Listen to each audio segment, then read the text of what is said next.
of Midian, Moses' father-in-law, heard all that God had done for Moses and for Israel, God's people, how the Eternal had brought Israel out of Egypt. So Jethro, Moses' father-in-law, took Zipporah, Moses' wife, after she had been sent home, and her 2 sons, of whom one was named Gershom, that is to say, I have been a stranger in a foreign land. And the other was named Eliezer, meaning, the God of my father's house was my help, delivering me from the sword of Pharaoh. Jethro, Moses' father-in-law, brought Moses' sons and wife to him in the wilderness, where he was encamped at the mountain of God. He sent word to Moses, I, your father-in-law, Jethro, am coming to you with your wife and her 2 sons. Moses went out to meet his father-in-law. He bowed low and kissed him. Each one asked after the other's welfare, and then they went into the tent. Moses then recounted to his father-in-law everything that the Eternal had done to Pharaoh and to the Egyptians for Israel's sake, all the hardships that had befallen them on the way, and how the Eternal had delivered them. And Jethro rejoiced over all the kindness that the Eternal had shown Israel when delivering them from the Egyptians. Blessed be the Eternal, Jethro said, who delivered you from the Egyptians and from Pharaoh, and who delivered the people from under the hand of the Egyptians.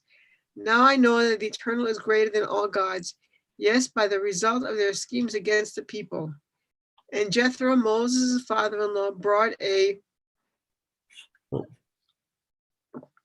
burnt offering and sacrifices for God. And Aaron came with all the elders of Israel to partake of the meal before God with Moses' father-in-law.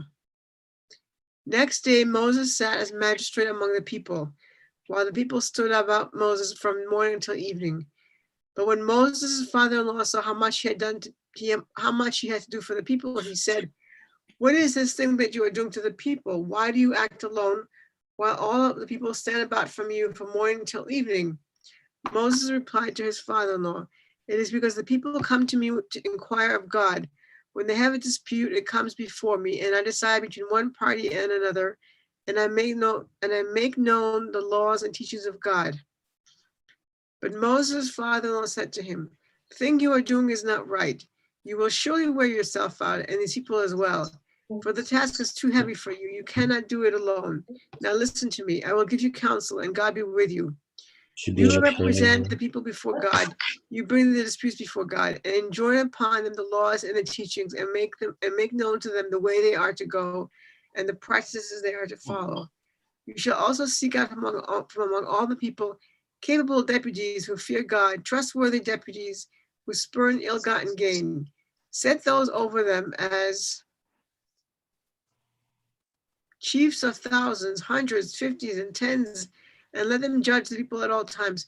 Have them bring every major dispute to you, but let them decide every minor dispute themselves. Make it easier for yourself by letting them share the burden with you. And if you do this, and God so commands you, you will be able to bear up, and all these people too will go home unwearied. Moses heeded his father-in-law and did just as he had said. Moses chose capable deputies out of all Israel and appointed them heads over the people, chiefs of thousands, hundreds, fifties, and tens. And they judged the people at all times, the difficult matters they would bring to Moses and all the minor matters they would decide themselves. Then Moses bade his father-in-law farewell, and he went on his own way to his own land. On the 3rd new moon, after the Israelites had gone forth from the land of Egypt, on that very day they entered the wilderness of Sinai. Having journeyed from Rephidim, they entered the wilderness of Sinai and encamped in the wilderness. Israel encamped them there in front of the mountain, and Moses went up to God. The Eternal One called to him from the mountain, saying, thus shall you say to the house of Jacob and declare to the children of Israel, you have seen what I did to the Egyptians, how I bore you on eagle's wings and brought you to me. Now then, if you will obey me faithfully and keep my covenant, you shall my treasured possession among all the peoples. Indeed, all the earth is mine. But you shall be to me a kingdom of priests and a holy nation. These are the words that you shall speak to the children of Israel. Moses came and summoned the elders of the people and put before them all that the Eternal had commanded him. All those assembled answered as one, saying, all that the Eternal has spoken we will do. And Moses brought back the people's words to the Eternal.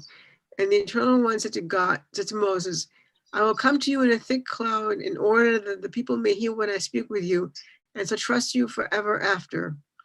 Then Moses reported the people's words to the Eternal. And the Eternal said to Moses, go to the people and warn them to stay pure today and tomorrow. Let them wash their clothes. Let them be ready for the third day. And on the third day, the Eternal will come down in the sight of all the people on Mount Sinai.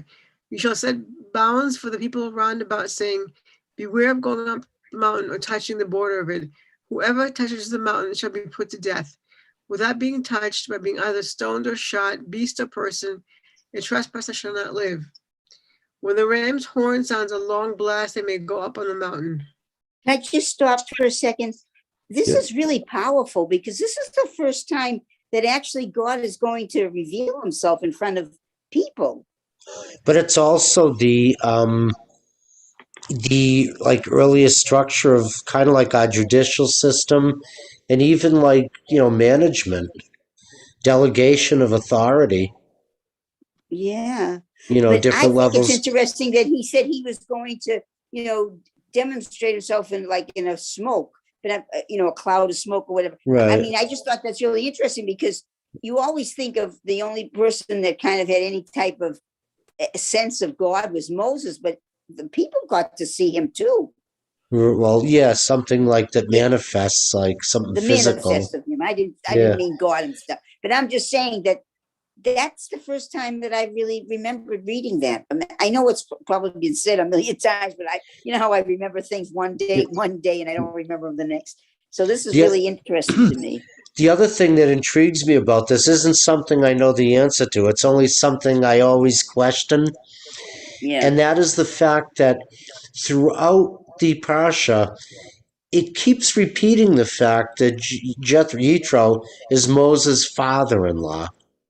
Yeah. It keeps reiterating, and somehow I think that the Torah is trying to say something important about Moses' relationship with Yitro as his father-in-law. Yeah. Like Moses didn't have like a father when he was being raised, and here it seems like Yitro is like giving him advice, like say, "Oh, you'll burn yourself out. Like this is something you should do." Right. Yeah. Yeah. Yeah. It seems And like he God listens makes to a him. big importance about his father-in-law. Yeah, it's true. Yeah, and the fact that he listens to his father-in-law. Yeah. Right. But it's like it's the earliest. It's our judicial system. Like we have like district court, circuit courts, district court, superior court. The different levels of the court system, and then we have like management. It's the same thing. Delegation. One person Interesting. can't do everything. You got to find people that are the right people to put in positions of authority over the heads of hundreds or 50s or 10s or ones, right? Yeah, they report back to Moses. Yeah. Yeah, just like in a management structure. Right. Moses is like maybe the CEO, or maybe he's the president and God's the CEO. But, either way. Right. But that is interesting, definitely. Okay. Did you want to take a break, Monique?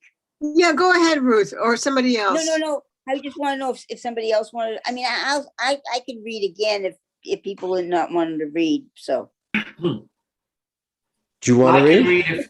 I can read if someone doesn't want to read, I guess I can. No, I'll start for a while, and then if it goes on, I'll tell you when I'm tired again. Beautiful. Okay. Beautiful. Okay. Moses came down from the mountain to the people and warned the people to stay pure, and they washed their clothes. And he said to the people, "Be ready for the third." Oh, did we already read that? No. Oh, we didn't read that. Be ready for the third day. The men among you shall not go near a woman. I don't like that, but we'll go over that later. On the third day, as morning dawned, there was thunder and lightning and a dense cloud upon the mountain, and a very loud blast of the horn. And all the people who were in the camp trembled. Moses led the people out of the camp toward God, and they took their places at the foot of the mountain. Now Mount Sinai was all in smoke, for the Eternal had come down upon it in fire. The smoke rose like the smoke of a kiln, and the whole mountain trembling violently. The blare of the horn grew louder and louder. As Moses spoke, God answered him in thunder. The Eternal came down upon Mount Sinai on the top of the mountain, and the Eternal One called Moses to the top of the mountain, and Moses went up. The Eternal One said to Moses, "Go down, warn the people not to break through to the Eternal to gaze, lest many of them perish. The priests also who came near the Eternal must stay pure, lest the Eternal break out against them." But Moses said to the Eternal, "The people cannot come up to Mount Sinai, for you warned us, saying, set bounds about the mountains and sanctify it." So the Eternal said to him, "Go down and come back together with Aaron, but let not the priests or the people break through to come up to the Eternal, lest God break out against them." And Moses went down to the people and spoke to them. What's this?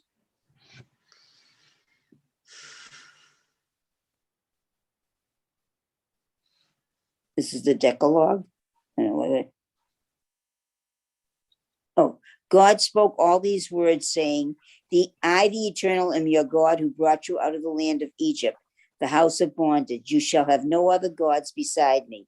You shall not make for yourself a sculptured image or any likeness of what is in heavens above or on the earth below or in the waters under the earth. You shall not bow down to them or serve them, for I, the Eternal, your God, am an impassioned God, visiting the guilt of the parents upon the children, upon the third and upon the fourth generations of those who reject me, but showing kindness to the thousandth generation of those who love me and keep my commandments.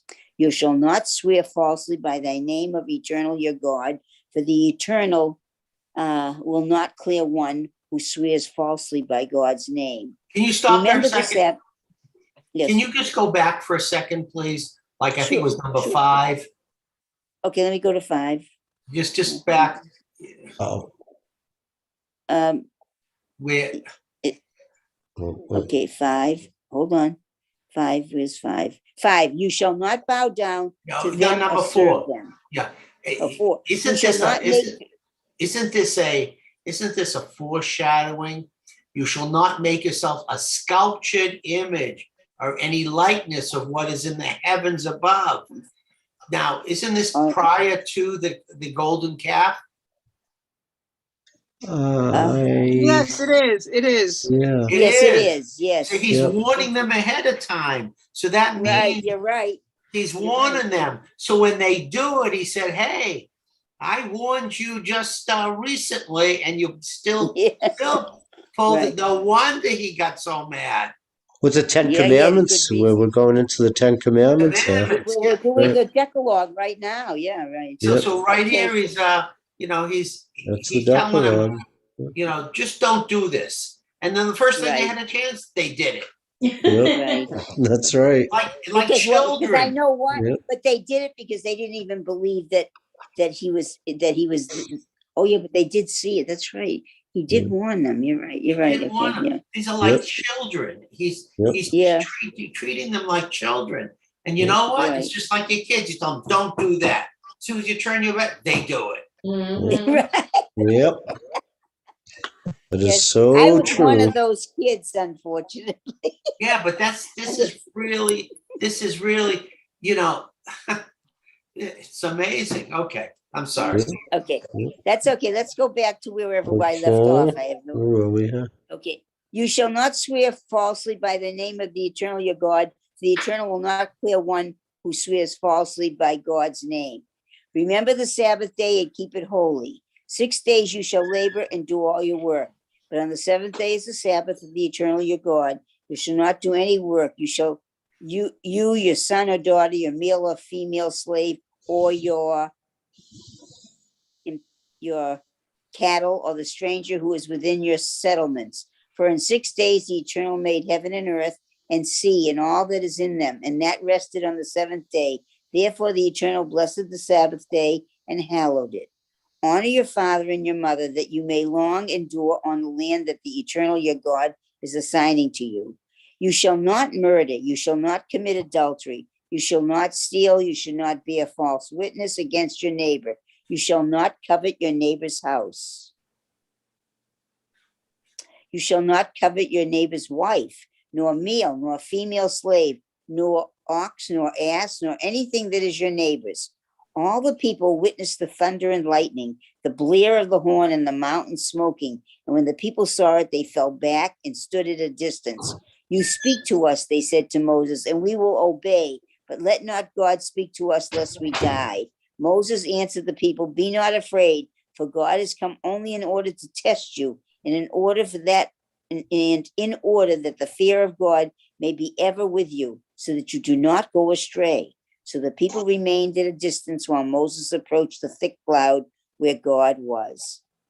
The Eternal One said to Moses, thus shall you say to the Israelites, you yourselves saw that I spoke to you from the very heavens. With me, therefore, you shall not make any gods of silver. Isn't this fascinating? You're right, Ann. Nor shall you make for yourselves any gods of gold. Make for me an altar of earth and sacrifice on it your burnt offerings and your sacrifices of well-being, your sheep and your oxen. In every place where I cause my name to be mentioned, I will come to you and bless you. And if you make for me an altar of stones, do not build it of hewn stones, for by wielding your tool upon them, you have profaned them. Do not ascend my altar by steps, that your nakedness may not be exposed upon it. Wow. Is that the end? Is that the end?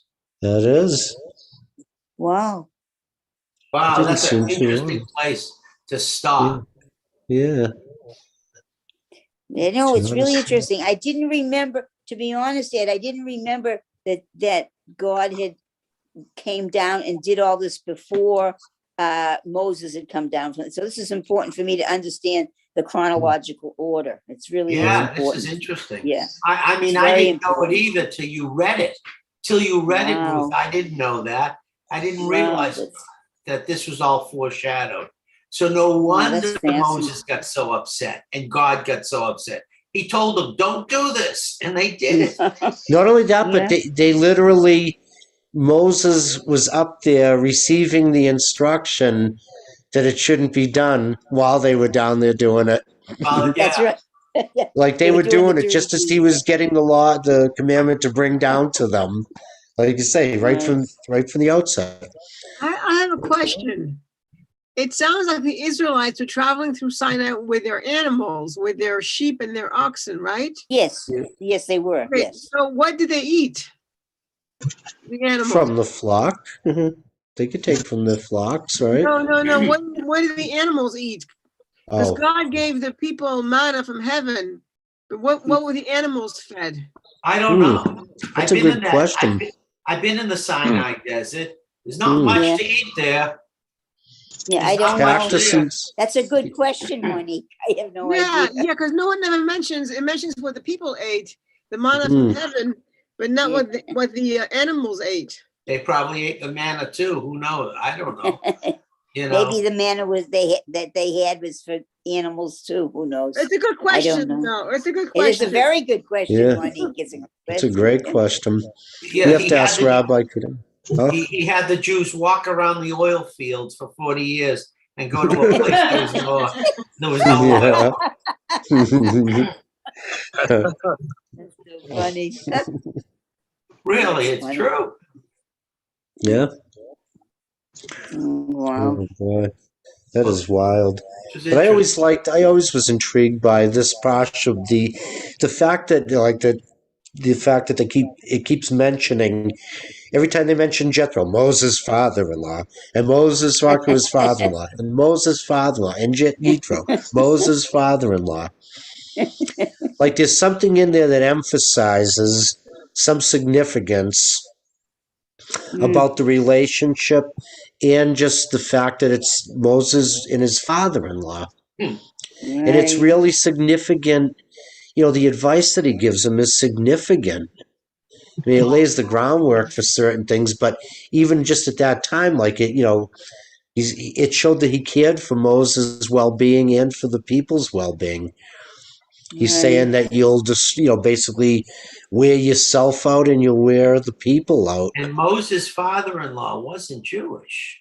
Right. Right, that's true. That's He was a true. That's it. Midianite priest. Yeah, he Right. married. Yeah, But you he know, it's married. so interesting. All through the Torah, well, not only the Torah, because it's in the Tanakh as well, but I mean, all through, even like Ruth, I mean, Ruth was a descendant from King David, or rather, King David is a descendant. Wait a minute, I'm getting confused. King David Which is one's for? King David is a descendant of hers. Yeah, King David is a descendant of Ruth, who was not Jewish, and then, of course, followed her mother-in-law, you know? So, Yep. yeah, I think it's really interesting. There's a lot of situations like that in the Bible we see all the time, you know? You have Ruth and her mother-in-law, Moses and his father-in-law. In-law, right? It's It's very interesting. Yeah, right. but I think it speaks to that nature of that relationship. Like I had a close relationship with my father-in-law. Not that I didn't have a decent relationship with my father, but it was a different type of thing. Yeah. But it's like, he was like a Sometimes, well, it second depends dad. on the situation. For some people, the in-law can be a closer person than the regular person, you know, depending upon what's happened in families, you know. Yeah. It happens like that. Yeah. Yeah. I mean, I think I learned, my father-in-law taught me certain life lessons, that I just, I always I never had appreciated. a son. I only had daughters. And so I'm happy that I have a son-in-law. I mean, we have differences of opinion about some politics, but there's a lot of things I like about him, and I've learned a lot from him. And he's a Yeah. very smart man. So I'm happy I have a son-in-law, you know? Yeah. Yeah, I had the same situation. I have a daughter, and I'm happy to have a son-in-law who's a nice guy and smart. Yeah, right. Yeah. So it's nice. It's nice to have that added member of the family that becomes, you know, such a nice extension of your life, you know? It's Mm. nice. Yeah, I think it kind of emphasizes in here that, Yeah.